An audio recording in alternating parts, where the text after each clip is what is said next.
लूटने की शुरुआत कर दी थी, भ्रष्टाचार की शुरुआत कर दी थी। और सबसे पहले उन्होंने शिकार स्कूल के बच्चों को बनाया, 4 लाख बोगस एडमिशन दिखा करके सरकारी स्कूलों में, और उनकी वर्दी के, उनके वजीफे के करोड़ों रुपए भारतीय जनता पार्टी के नेता अधिकारी डकार गए। लेकिन सीबीआई का दुरुपयोग करके उनको बचाया गया। सीबीआई की एफआईआर में किसी भारतीय जनता पार्टी के नेता का नाम नहीं, उस वक्त के शिक्षा मंत्री का नाम नहीं। इसका मतलब सीबीआई और ईडी जैसी एजेंसियों का दुरुपयोग करके भारतीय जनता पार्टी अपने नेताओं को बचाने का काम भी कर रही है। दूसरा बड़ा घोटाला पिछले दिनों में जो आपको सुनने में आया, वो कैथल में सफाई घोटाला, एक बहुत बड़ा स्कैम सुनने में आया, जिसमें करोड़ों रुपए के फर्जी बिल बना बना के सफाई के नाम पे करोड़ों रुपए भारतीय जनता पार्टी के नेताओं ने, अफसरों ने मिलकर डकार लिए। वो हैरानी की बात नहीं है, ये तो भारतीय जनता पार्टी का काम करने का तरीका है कि काम कम करो खाओ ज्यादा। वो हमारे लिए हैरानी की बात नहीं थी। लेकिन हैरानी की बात यह है कि जिस तरीके से सीबीआई का इस्तेमाल करके उस शिक्षा घोटाले में बीजेपी के नेताओं को बचाया गया, उसी तरह से पुलिस का इस्तेमाल करके, उसी तरह से एजेंसीज का इस्तेमाल करके यहां इस सफाई घोटाले में भी भारतीय जनता पार्टी के नेताओं को बचाने का काम किया जा रहा है, उनको संरक्षण दिया जा रहा है। अगर कोई छोटी मोटी जगह पे किसी कार्यकर्ता का नाम आ जाता भारतीय जनता पार्टी के तो समझ में आता, लेकिन आधे से ज्यादा इस घोटाले में जिनके नाम आए वो भारतीय जनता पार्टी के नेता हैं, उनसे जुड़े हुए लोग हैं, और उनकी गिरफ्तारी अभी भी विजिलेंस के द्वारा नहीं की जा रही। सबसे हैरानी की बात यह है कि विजिलेंस जिसको ढूंढती फिर रही है, जिसको विजिलेंस 1 महीने से ये कह रही है कि ये पकड़ में नहीं आ रहे, हम खूब छापेमारी कर रहे हैं, हम आज उनकी एक तस्वीर लेकर के आए हैं विजिलेंस वालों को दिखाने के लिए कि अमित शाह जी जो केंद्रीय गृह मंत्री हैं, जिनके सम्मेलन में जाने के लिए इसमें भारतीय जनता पार्टी के जो भी नेता गए होंगे उनकी बाकायदा पास बने हैं, उनकी बाकायदा एंट्री हुई है। सिर्फ जो निर्धारित लोग हैं वही इस सम्मेलन में जा सकते हैं। पंचकुला के अंदर जब अमित शाह जी आए तो उनके बीजेपी के पदाधिकारियों के सम्मेलन में ये व्यक्ति बैठ करके प्रवीण सरदाना, इनका नाम बताया गया, घोटाले में नाम है, विजिलेंस इनकी खोजबीन कर रही है, ढूंढ रही है, कह रहे हैं कि छापेमारी भी करिए भाई इनको पकड़ने के लिए।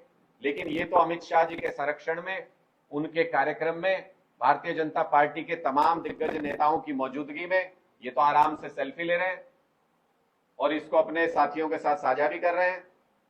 इसका स्पष्ट मतलब ये है कि भारतीय जनता पार्टी इन तमाम नेताओं को, जिन्होंने घोटाला किया है, जिन्होंने सफाई घोटाला किया, करोड़ों रुपए उसमें कमाए, करोड़ों रुपए का भ्रष्टाचार किया, उनको भारतीय जनता पार्टी के टॉप लीडरशिप का संरक्षण प्राप्त है।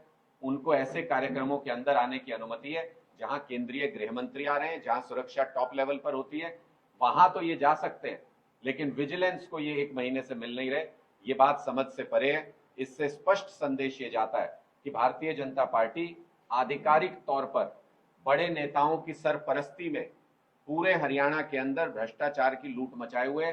चाहे वो शिक्षा घोटाला हो, चाहे वो सफाई घोटाला हो, चाहे वो और भी सरकार के अंदर हर डिपार्टमेंट के अंदर किसी भी तरीके का भ्रष्टाचार क्यों ना हो, वो भारतीय जनता पार्टी के बड़े नेताओं की देखरेख में, उनकी सरपरस्ती में चल रहा है। ये स्पष्ट तौर पर अब नजर आने लगा है। हरियाणा के लोग अब एक ऐसे विकल्प की तलाश कर रहे हैं जो इस भ्रष्टाचार से परे हो, जिसके ऊपर सारी एजेंसियां भाजपा की सरकार ने लगा दी हो, उसके बावजूद भी एक चवन्नी आज तक बरामद नहीं कर पाए हो, जिनके ऊपर रत्ती भर भी भ्रष्टाचार आज तक साबित नहीं हो पाया हो।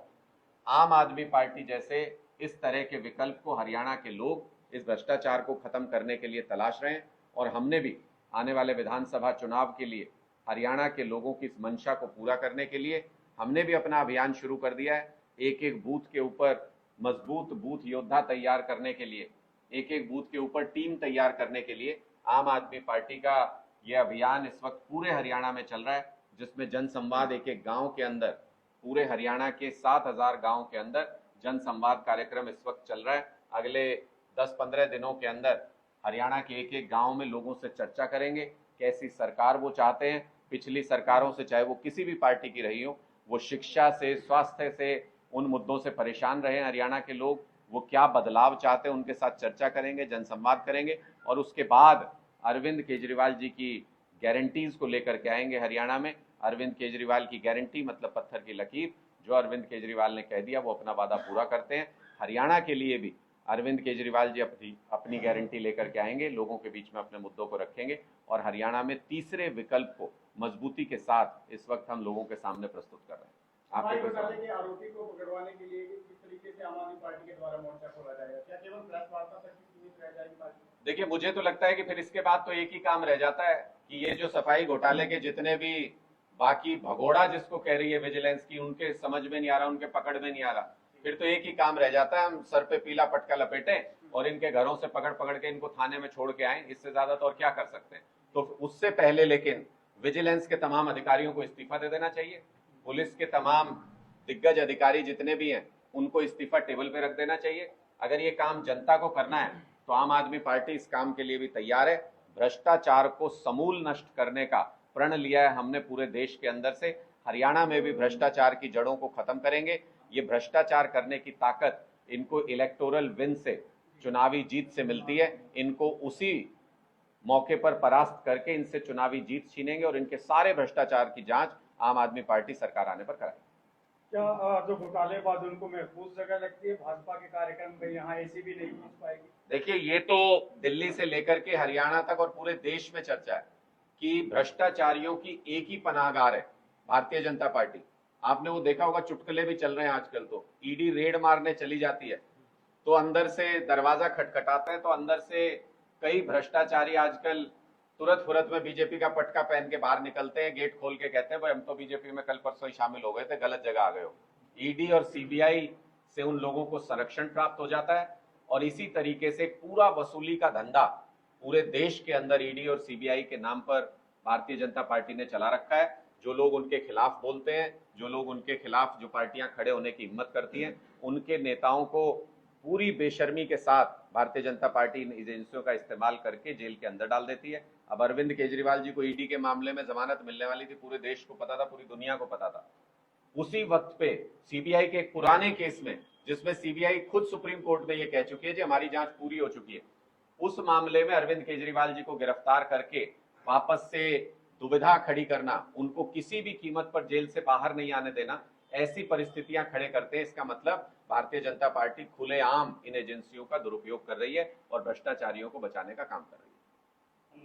अटकलें लगाई जा रही हैं कि गुप्ता जी कांग्रेस में जाएंगे, गुप्ता साहब के संपर्क में और टीम से चुनाव। देखिए, मुझे लगता है कि वो अपनी बात को स्पष्ट कर चुके हैं। उन्होंने बहुत स्पष्ट तौर पर कहा है कि वो केजरीवाल के सिपाही हैं और पूरी ताकत के साथ पार्टी को मजबूत करने में लगे हुए हैं। मुझे नहीं लगता है कि उसके बाद इन सारी चर्चाओं को विराम मिलना चाहिए। इसलिए एक एक कार्यकर्ता पूरे हरियाणा के अंदर इस वक्त आम आदमी पार्टी का वो एक मिशन पर है। 15 दिन का जन संवाद कार्यक्रम हमने शुरू किया हुआ है और इस जन संवाद कार्यक्रम में घर घर तक जाकर, एक एक गांव तक जाकर लोगों को आम आदमी पार्टी के और अरविंद केजरीवाल जी की विचारधारा से अवगत कराने का काम कर रहे हैं।